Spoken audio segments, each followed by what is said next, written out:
30 days during which she wasn't constantly in angst over the arrival of a paycheck. Or lack thereof.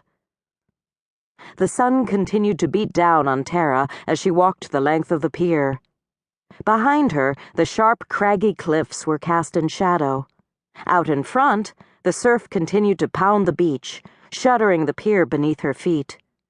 She passed the beauty shop, the Eat Me diner, where she worked 4 nights a week, and then the arcade, ice cream parlor, and the 5-story-high Ferris wheel. The crowd grew around her, seeming to surge in closer.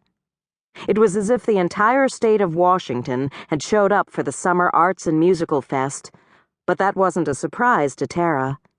The only thing the people of Lucky Harbor liked more than their gossip was a social gathering, and there would be plenty of both to be had tonight. A warm night, good music, dancing, drinking, a recipe for a good time, no doubt. "I'll most definitely take a muffin," Chloe said, appearing at Tara's side.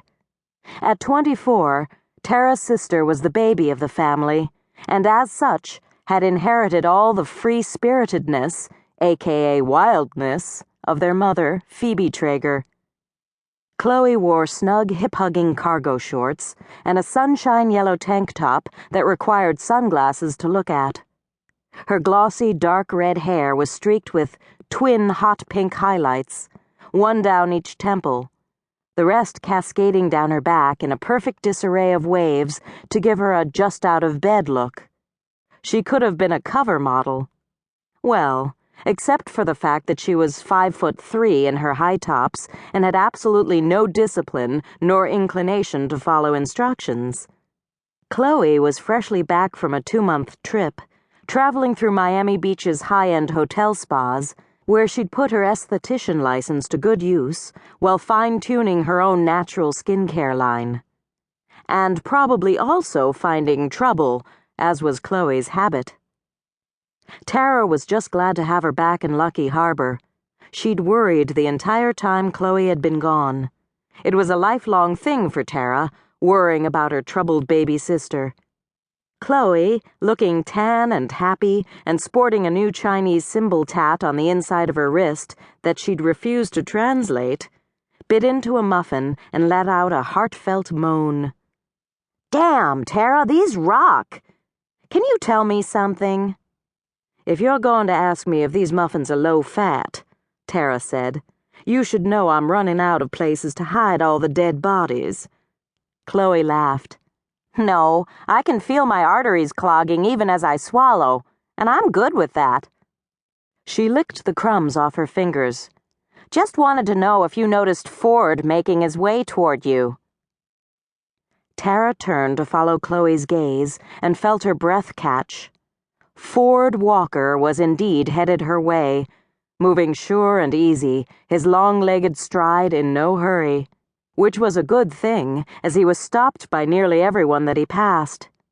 He didn't appear to mind, which made it damn hard to dislike him, although Tara still gave it her all. "You ever going to tell me what's the deal with you two?" Chloe was digging into a second muffin as if she hadn't eaten in a week. And maybe she hadn't.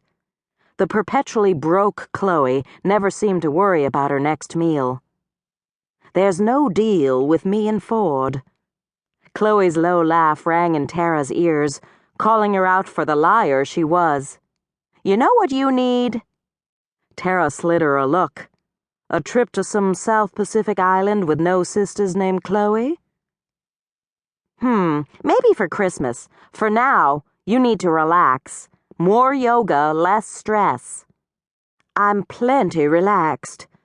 Or she had been until she'd looked at Ford. He'd gotten stopped again and was talking to someone in the line behind her. But as if he felt her appraisal, he turned his head and met her gaze. An odd tension hummed through her veins. Her pulse kicked up as well. Not quite into heart attack territory, but close enough. "Totally, completely relaxed," she murmured. "Uh-huh," Chloe said, sounding amused. "Is that why you're hugging the basket so tight you're squishing the muffins? Or why you compulsively cleaned